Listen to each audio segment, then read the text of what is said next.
I wasn't supposed to be home that early. The flight from Chicago landed a full hour ahead of schedule, and the rental car line was blessedly short for a change. Even traffic through downtown San Diego moved like it had somewhere better to be. Everything conspired to get me back home faster than planned, though now, I wonder if that was fate or just bad timing. It was a little after 9 a.m. when I turned onto our street. The sun was already hot against the windshield, and the jacaranda trees lining the sidewalk were just starting to bloom, scattering purple petals across the pavement. I parked the car in front of the house and sat there for a moment, staring at the front door, already picturing Lena's face when she saw me walk in with a smile and a coffee from that little place she liked in La Jolla. I had even called ahead to pick up her favorite, an almond milk lavender latte. No syrup. I hadn't been gone more than 3 days, but I missed her, maybe more than I should have. Things hadn't been perfect between us lately, but I'd chalked it up to stress. Work had been brutal for both of us, especially with this new high-rise project out of Toronto that had half my team scrambling on calls at 3 a.m. As I carried my suitcase up the walkway, I fumbled with the keys and realized the front door wasn't locked. Strange. Lena always locked it, even when she was home. I brushed it off and pushed the door open quietly, hoping to catch her in one of those rare, relaxed Saturday moods. Maybe still in pajamas, half asleep with the TV playing some low-volume baking competition in the background. But that wasn't what I walked into. The first thing I noticed was the smell, lemon and bleach, the sharp scent of a house recently scrubbed. At first, it didn't set off any alarms. Lena liked things tidy, and sometimes she cleaned when she couldn't sleep. But today it felt deliberate. Then I saw the coffee mugs on the kitchen counter. 2 of them. One was her usual ceramic mug, the one with the faded blue rim. The other was a tall white cup I didn't recognize. Clean design, no branding, but newer. Definitely not one of ours. A faint curl of steam still drifted up from it. I touched it. Warm. Fresh. That's when the hairs on the back of my neck stood up. I set down my keys and walked quietly through the main level, pretending like I wasn't noticing everything I was noticing. The living room was in order. Nothing obviously out of place. No shoes by the door except for her sandals. But then I saw something in the hallway. One of the guest bathroom doors was slightly ajar. Inside, hanging over the back of the door, was a towel I'd never seen before. Navy with thin white stripes, like the kind you'd get from a hotel or an overpriced home goods boutique. Not from our linen closet, I was sure of it. "Lena," I called out, my voice calm. No answer. I took the stairs slowly, each creak of the steps somehow louder than usual. Halfway up, I heard something. A soft thud, like a door or a window closing. It was subtle but distinct. And then, just as I reached the top, she appeared. Lena stood at the end of the hallway, backlit by the morning sun pouring through the bedroom window. She wore her pale green silk robe, the one she usually saved for special nights out or hotel stays. Her hair was damp, curling slightly around her face, and her makeup was fresh, like she just finished putting it on. She looked surprised, but only for a second. "Aaron?" she said, blinking. "You're home early." "Yeah," I said, forcing a smile. Flight landed ahead of schedule. Figured I'd beat the weekend traffic. She descended the stairs casually, her feet bare on the wood. "I didn't hear you come in." I shrugged. "Didn't want to wake you." She moved into the kitchen like it was any other Saturday. Her hand went straight to the coffee cups. I watched as she poured both out into the sink without saying a word about them. That little detail stuck with me. "Howard texted," she said suddenly. "He said the Toronto bid went through. You guys moving ahead with that?" "Looks like it," I said, still watching her. "Long flight for a short meeting." Lena nodded, her back to me now as she rinsed the cups. "My brother stopped by earlier, by the way. Just a quick visit." "You must have missed him." Her voice was calm, her tone even, like she'd rehearsed it. "Did he leave the towel in the bathroom?" I asked, my tone light. She turned, flashing that easy smile she used when something needed smoothing over. "Oh, that? Yeah. He brought gym stuff. Thought he might shower before heading back up to Orange County. But he didn't stay long." I nodded, pretending to buy it. "That's considerate." I watched her carefully. How she leaned on the counter with both hands. How she didn't fidget or blink too much. Everything about her demeanor said confident. Not rattled. But it was the kind of confidence that felt designed. Too perfect. "I texted you this morning," I said casually. "Oh," she replied, "I didn't hear it buzz. I was in the shower." I looked at her and something in her eyes flickered just for a moment. A tiny delay between the question and the answer. Not enough for someone else to notice, maybe, but I had 17 years with this woman. I knew when she was redirecting. "You two talk about anything interesting?" I asked, referring again to her supposed visit with her brother. She smirked. "You know Ben. Mostly complained about LA traffic and his girlfriend's dog. Honestly, it was nice to catch up." I let the conversation drift off after that. I didn't want to tip my hand too early. Instead, I moved toward the guest bathroom. The towel was still there. Still damp. There was something else, her perfume. Not the usual floral scent she wore for work. This was deeper, muskier. One I hadn't smelled on her before. New, or maybe one she didn't wear around me. A detail that made my stomach twist. I returned to the living room, sat on the edge of the couch, and opened my laptop under the pretense of checking work emails. But my mind was moving a mile a minute. What was I missing? Lena passed behind me with a glass of water, calm as ever. She wasn't jumpy, wasn't rushing to cover anything up. If there had been someone here, and I was increasingly convinced there had been, then she'd either gotten them out quickly, or she was used to it. Too used to it. I glanced at her phone, sitting screen down on the coffee table, locked. She never used to do that. I thought about saying something about pushing a little, asking if Ben was still driving the same silver Audi, maybe if he brought anything else with him. But I held back. Something told me not to tip my hand. Not yet. Instead, I smiled, got up, and kissed her on the cheek. "I'm going to run out for a bit," I said. "Already?" she asked, genuinely curious. "Just need to clear my head." "Long flight." She nodded and I left. Drove a few blocks away. Parked. Sat there in silence for nearly half an hour, staring through the windshield, the heat starting to rise inside the car. And then I did something I'd never done before. I started to go back through my memory. Not just today. The last few weeks. The little changes. The signs I'd ignored. I knew then, even if I didn't want to believe it, that this wasn't random. This was a pattern. And I had just walked in at the wrong time. Or maybe, just maybe, I had walked in at the exact right moment. I spent the rest of that Saturday driving nowhere in particular. The city passed by in a blur, stoplights, stucco walls, palm trees waving lazily like nothing had changed. I went from La Jolla to Hillcrest, then circled downtown before pulling into a quiet park near Mission Bay. I didn't even get out of the car. I just sat there, staring out at joggers and dog walkers and families laying out blankets, pretending I had somewhere to be. But I didn't. I was trying to outrun the feeling in my gut, the one that had been there long before this morning. The thing is, the signs hadn't started today. They'd been accumulating for months, quietly, subtly, the way rust spreads on steel. You don't see it right away. Not until it's eaten through everything. I remember the first time it really hit me about 6 months ago. Lena had been promoted at work, a big deal in her PR firm. Director of Client Strategy, or something equally glossy. I was proud of her. I brought home champagne and Chinese food. She smiled and hugged me, but even then, something in her eyes wasn't all the way there. I chalked it up to stress. Then came the late nights. At first, it made sense. New title, new responsibilities. She said she was meeting with clients more, traveling for site launches, press events. I believed her. Why wouldn't I? She was good at what she did. Charismatic. Smart. People trusted her. But then she started locking her phone. Not the occasional swipe to close, either. I mean full Face ID, screen down, push it away when I enter the room locked. Before, she'd leave it anywhere. Kitchen counter, coffee table, bathroom sink. Now it was always close, like it was another limb. I tried to ignore it. Told myself not to snoop. Told myself that we were just in a weird phase, that every couple goes through stretches where things feel off.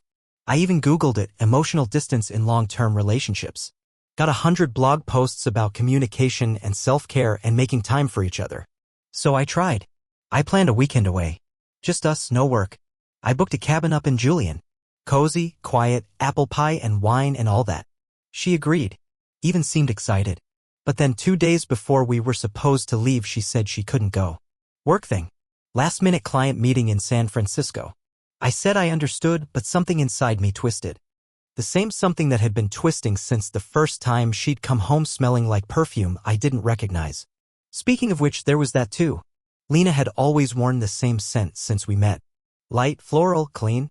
But over the past few months, she'd started wearing something heavier, more exotic. I asked her about it once and she brushed it off. Sample from a client, she said. Trying something new. Fair enough. People change. But it wasn't just her perfume. Her wardrobe shifted too. Subtly. Less casual. More heels, tighter cuts, newer designers. I noticed, of course I did. I complimented her. But it felt like those changes weren't for me. It felt like I was watching someone gradually pack their bags, not physically, but emotionally. A slow fade to somewhere I wasn't invited. Even the way she looked at me was different. Or rather, didn't. We used to have this unspoken rhythm. When I'd say something stupid, she'd glance up with this half-smile, like, there he goes again. When she was stressed, I'd rub her neck and she'd lean into it without a word. We didn't need to explain everything, we just knew. But lately, her eyes had been elsewhere. Not distracted like she was thinking about her to-do list. More like she was performing. Like I was a colleague or a neighbor, someone she had to tolerate. Physical in asterisk Macy changed, too. It didn't disappear, but it dulled. Routine. Mechanical. We'd go through the motions and afterward she'd roll away like she couldn't get far enough fast enough. No post-touch, no shared breath, just distance. I remember lying in bed one night, staring at the ceiling while she scrolled silently beside me. I looked over at her and said, "Do you still feel connected to me?" She blinked, surprised. "What do you mean?" "I mean us. Do we still feel like us?" She smiled faintly and kissed my cheek. "Of course," she said. "You're overthinking." Maybe I was. Or maybe I just didn't want to hear the truth yet. But after this morning, after walking into a house that smelled like someone else had just left, I couldn't pretend anymore. I pulled out my phone and scrolled through old messages between us. I wanted to see if there was a shift. Something obvious I had missed. 6 months ago, dozens of texts per day. Inside jokes. Random thoughts. Thinking of you texts mid-meeting. 3 months ago, mostly logistics. Grocery lists. I'll be late. Can you pick up more oat milk? 1 month ago, silence broken only by questions I initiated. I opened our shared calendar, something we used to plan dinners, vacations, even dentist appointments. There were blocks labeled client event, presentation review, board dinner. All hers. No overlap. No notes. I tapped on one from last week, curious. It was labeled LA Client Onboarding, Hilton DTLA. I Googled the hotel. Looked at their events calendar. Nothing scheduled that day. I checked again, just to be sure. Nothing. Then I opened her Instagram. Scrolled through her stories. Lately, they were all vague *TS of lattes, blurry city lights, wine glasses. Rarely with faces. When there were people, it was women I didn't recognize. Work friends, maybe. Or placeholders. I tapped on one from last Thursday. A restaurant I didn't know. Fancy. Low lighting, marble bar, expensive wine list. She captioned it late night vibes. No tags. No location. No faces. I closed the app and just sat there, feeling the slow throb of something I didn't want to name. Back in the car, I stared at the dashboard clock, the red digits blinking 11:47. I'd been gone for over 2 hours. I had no reason to be, no errands, no meetings. Just avoidance. I started the engine and turned the car toward home. When I walked back in, Lena was at the dining table, typing on her laptop. She looked up and smiled. "You okay?" "Yeah," I said. "Just needed some air." She nodded and went back to work. I stood there for a moment, watching her fingers move over the keyboard, fast, practiced. Her hair was pulled back now, and the robe was gone, replaced by a sleek black top I didn't recognize. She looked ready for a business call. "I picked up your favorite coffee earlier," I said. "Lavender latte." "Oh," she said, barely glancing up. "That was sweet. Sorry I didn't see it." She didn't ask where it was. Or what I did with it. Like it didn't matter. I walked upstairs and sat on the edge of the bed. I wasn't looking for drama. I wasn't trying to catch her in the act. But I knew something now. This wasn't about one towel. One coffee mug. One window closing. This was a pattern. And patterns always lead somewhere. Tuesday morning started like any other, at least on the surface. I woke before Lena. Or maybe she was pretending to sleep.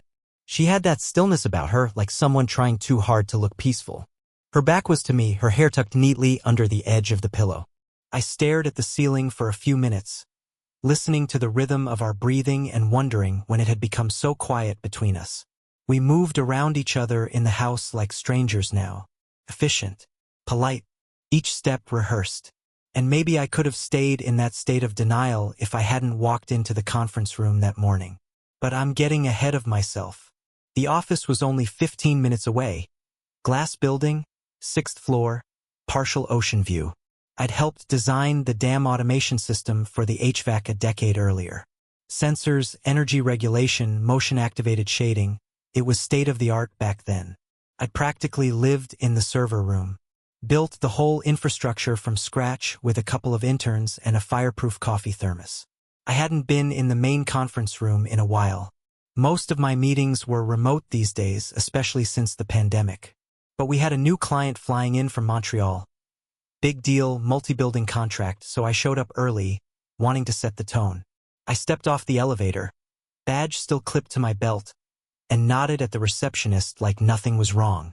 As I turned the corner into the long glass corridor that led to the main boardroom, I could hear laughter. Familiar. Too familiar. The door was partially open. At first, I only caught a glimpse, two silhouettes against the backlit screen where our company's logo was slowly looping. One of them was Lena. Her laugh echoed through the hallway, unfiltered, full-bodied, the way she hadn't laughed around me in months. The other was him, tall, tan, black button-down, no tie. I recognized him instantly, because I'd seen him before, in our house. That coffee mug, that towel, that moment of silence upstairs when I heard a window shut. He was there, and now, here he was again, laughing beside my wife like he owned the room. I stood frozen in the hallway, just outside the line of sight. I could hear them murmuring something, too low to make out words, but the tone was unmistakable. Comfortable. Mate. The kind of closeness you don't fake. My pulse was hammering in my ears when I stepped inside. They didn't notice me at first. Lena had one hand on the edge of the table and was gesturing toward the display screen. He leaned in slightly, too close. Then she saw me. Her body jerked slightly, but she recovered fast. Too fast. Aaron, she said, straightening up. Didn't know you were coming in so early. I figured I'd prep the client presentation, I said, keeping my tone neutral.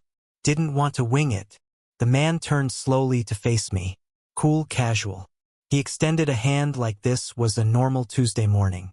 Blake, he said. Good to finally meet you. I stared at his hand. Didn't take it. Lena cleared her throat. Blake is joining us as COO. Dad finalized it this morning. I turned to her. Your dad did. She nodded, folding her arms, defensive but polished. It was a strategic hire. We needed someone with cross-market experience. You've said that yourself. I had said that months ago, during one of the many late-night conversations where I laid out my concerns about scaling operations and the gaps in our senior team. But I hadn't meant this, and I definitely hadn't meant him. Blake smiled like he just walked into a surprise party and didn't realize he was the reason for the tension. I've been admiring your work for a while, Aaron. What you did with the high-rise systems. Brilliant. I forced a tight smile. Thanks. Lena shifted awkwardly. We should probably finish setting up. Client will be here in 20. I nodded, my eyes still locked on her. Right? I didn't ask any of the questions boiling in my chest. Why didn't you tell me? When did this happen? How long have you two been planning this? Instead, I walked to the head of the table, opened my laptop, and connected to the projector. The rest of the team filed in gradually, some nodding hello, others avoiding eye contact. I couldn't tell who knew what. Maybe none of them did. Or maybe everyone did. Howard, Lena's father and the founder of the company, walked in last. He clapped me on the back and leaned down, whispering, We're lucky to have Blake on board. Let's make him feel welcome. I didn't respond. The meeting started and I went through the motions. Presented the specs, outlined the project timeline, answered questions from the Canadian client with my usual efficiency. But my head wasn't in it. My head was in our kitchen staring at two coffee mugs. My head was in our bedroom, hearing that faint thud of a window closing. My head was in this room, watching my wife smile at another man like he was the future and I was already part of the past. When the meeting ended, there were handshakes and nods and shallow congratulations. Blake was chatting with Howard near the door. Lena was already packing her things. I walked past them all and stepped into the hallway, heart pounding. In less than an hour, the company I'd helped build with Lena's family with my own blood and brain had replaced me without a word. Not officially. Not on paper. But the message was clear. She hadn't just found someone else. She'd installed him. And now I wasn't just the husband who got left behind. I was the founder being pushed out of his own legacy. Back in my office, I closed the door and sat in the dark, screen glowing faintly in front of me. I didn't cry. I didn't scream. I didn't punch the wall.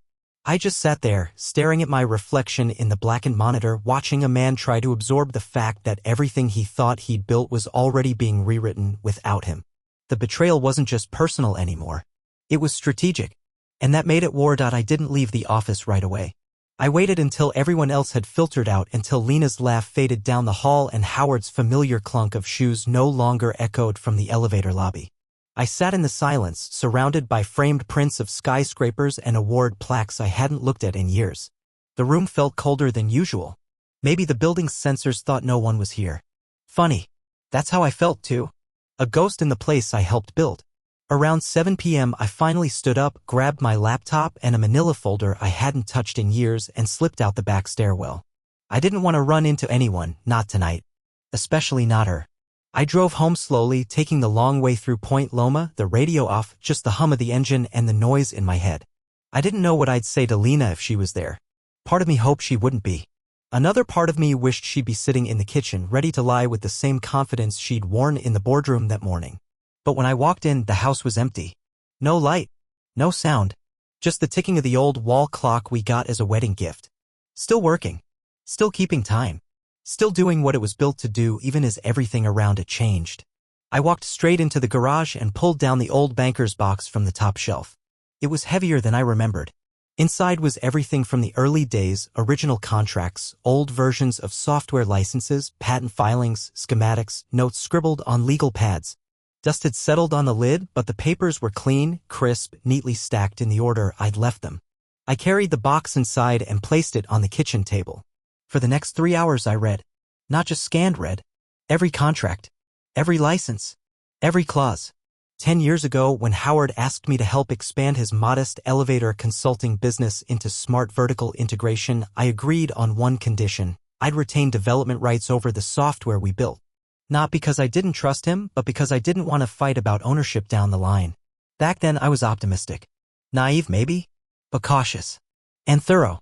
Buried in a 38-page development contract dated September 14, 2015, was a clause, Section 9.2.1, that granted me sole ownership over any intellectual property created under my technical supervision. Howard had signed it. I remembered him chuckling as he flipped through the last few pages. "You and your fine print, Aaron," he said back then. "Fine. Whatever keeps you focused." He hadn't read it carefully. And now that oversight was about to matter more than anything else in his career. The company had grown since then, merged, rebranded, restructured, but this clause remained untouched. Nobody had challenged it. Nobody had rewritten it. Because nobody expected the guy writing code and troubleshooting firmware at 2 a.m. to become the company's ace in the hole. I cross-referenced it with other documents, project specs, white papers, third-party audits. They all pointed back to the same fact. Every major building contract, every automated system under our brand was built using the core code I had registered under my name. Then I opened my old laptop, the one I hadn't used in years. I plugged it in, waited for the slow boot up, and clicked through folders with names like Archtop V1, AscendOS, and TetherSync Beta. All timestamped, documented, backed up. I found one folder labeled Mitchell IP Original Suite. Inside were over 200 files, every schematic, every line of code, every single proprietary element that powered the systems we sold to developers across the West Coast and now, as of last month, in Toronto. I smiled for the first time that day. Because here's the thing about being overlooked. People don't expect you to fight back. They assume silence means weakness. But I hadn't been silent because I was defeated. I was silent because I was thinking. And now I was ready. Around midnight, I poured myself a glass of scotch, one of the nicer bottles I'd been saving for a promotion that never came.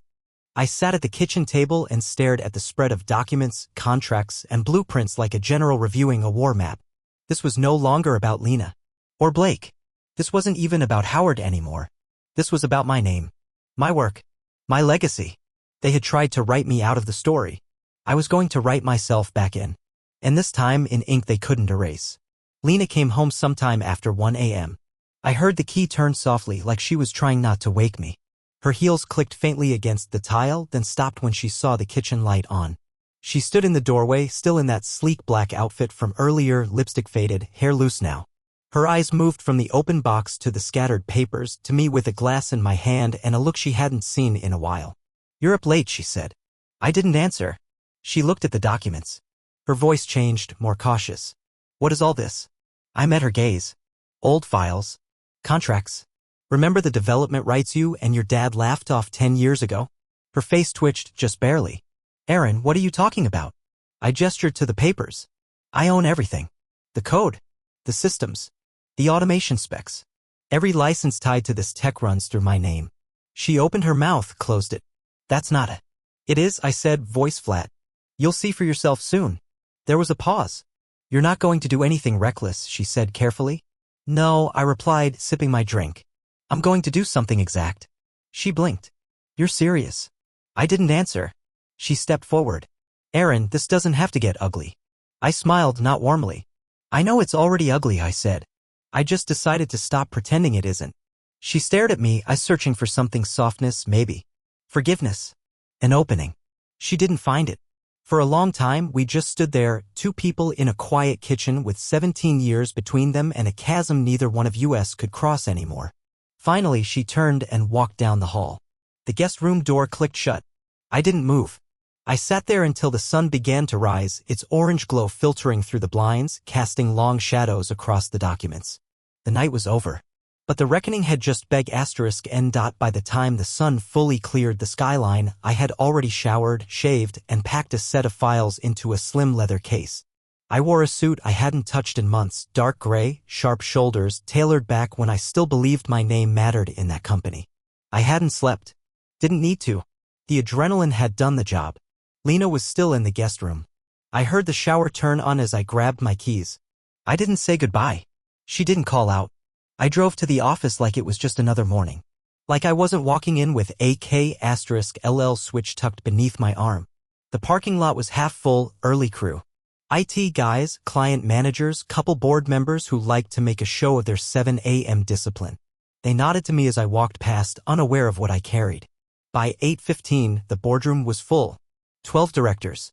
Lena's uncle Kent, CFO Tanya from the Seattle branch, legal counsel David Fry, who always acted like he was the smartest man in the room, even when he wasn't. Howard hadn't arrived yet. That wasn't unusual. He liked to sweep in at the last minute, delivering some half-rehearsed anecdote before the agenda started. But today I had requested the meeting. And they were already curious. The room quieted when I entered. I didn't waste time. "Before we begin," I said, placing the leather case on the table, "I'm invoking Section 4.3 of the bylaws. This discussion is off the record until reviewed by external counsel." David blinked. "Is this a litigation threat?" "No," I said calmly. "It's a correction." Lena walked in just then, taking the seat opposite me without looking up. Her posture was tight. She hadn't worn her usual heels today, flats instead. Like she was preparing for balance. Smart girl. I opened the folder and passed out copies. Black and white. Plain. No gloss, no dramatics. Just documentation. This is a binding ownership structure of every system designed between 2014 and 2019, verified by external IP audit. It includes code libraries, automation frameworks, and software patents used across 78% of our active commercial installations. I let the silence sit. Tanya cleared her throat. "What exactly are we looking at?" "A legal summary," I said. "It confirms that I, not Howard, not the company, hold sole intellectual rights over the tech we use to operate our core vertical systems, including the building management suite we just licensed to Ontario last month." David flipped a few pages, his lips thinning. "Why is this only surfacing now?" "Because I never had to pull rank until you gave my job to someone you introduced over coffee," I said, looking straight at Lena. A couple heads turned her way. She didn't react. "I'm not here to burn the building down," I continued. "I'm here with options. But first, you need to understand what happens if I walk." I pulled up a slide deck from my laptop, casting it on the wall behind me. "This isn't theoretical," I said. Clause 9.2.1 in the original developer contract makes all license usage contingent on my continued participation or consent. Remove me and every major contract defaults. That includes 15 current projects and 3 under legal negotiation. The second my name detaches, clients can void their agreements. Ken scoffed. You're not seriously threatening to tank the company. I'm not threatening anything, I said. I'm informing you. More silence. One of the newer board members, a woman named Celeste, brought in during last year's expansion, leaned forward. So what are you proposing? A correction in leadership, I said evenly. Effective immediately, I take majority control. I assume CEO designation, oversee all system licensing, and review current executive hires, including but not limited to COO. Lena spoke then, her voice controlled. That's not your decision to make, Aaron. No, I agreed. It's the board's. And they can either side with the guy holding the intellectual property, or they can hope Howard has another miracle tucked in his pocket. As if summoned by name, Howard entered. He looked surprised by the quiet. Then he noticed the packets in front of each director. What's this? He asked. David stood, quietly pulling him aside. They whispered. Howard's face turned pale as he read over the summary. His lips moved, rereading something, then again. Aaron, he said, recovering his voice, we trusted you. No, I replied. You used me. And now you're reaping the terms of a contract you didn't bother to read. He slammed the packet on the table. You'd let this place die out of spite? I leaned forward. No. I'm offering to save it. With or without you. He looked around the table, searching for support. What he found was doubt. Tanya raised her hand. We need to vote. Now. David objected. We should reconvene. We vote, Celeste said, cutting him off. One by one, the hands went up. Yes. Yes. Yes. When it was over, only Howard and David had abstained. Lena hadn't raised her hand at all. It didn't matter. The decision was done. I was CEO. It took everything in me not to gloat, not to smile. I simply nodded, gathered the rest of my documents, and stood. I'll begin reviewing executive roles this week. Legal will receive new bylaws by Friday. Thank you. I walked out of that room feeling 10 pounds lighter. But I wasn't done yet. Back in my office, now officially mine, I sat at my desk and called an external auditor I'd worked with once during the merger 2 years ago. Sharp guy. Quiet. Efficient. I need a full financial review, I said. Quiet, private. 1 month back. Flag anything that feels improvised. He paused. Looking for something specific? Let's just say I don't think the lies stopped with Lena. He whistled low. Understood. I'll get to work. As I hung up, I leaned back in the chair and stared out at the skyline. For the first time in weeks, the city looked like mine again. Not because I owned it, but because I remembered who I was. And I was done being erased. The audit took just 4 days. The irregularities weren't subtle, over $2 million funneled through phantom consulting vendors. Most of it routed through shell accounts connected to Howard's old contacts. I presented the findings to the board with certified documentation. No drama. No yelling. Just facts. Howard didn't deny it, he only muttered something about keeping things afloat. The board voted to suspend him pending investigation. Blake vanished from the company quietly the next day. Lena didn't speak to me, didn't fight. She just packed up her office and left a sticky note on my door that read, "You win." 1 year later, the company, renamed Mitchell Tech, had expanded into Canada and Mexico. Revenue doubled. I rebuilt the brand under one principle, clarity. The silence at home no longer echoed pain, it brought peace. Lena showed up at the office one day, worn down, clothes wrinkled, voice soft. Can we talk? She asked. I let her speak. But when she was done, I only nodded. I already said goodbye, I told her. That night, I met with a new partner, a former client who never stopped believing in me. Some endings aren't sad. They're overdue.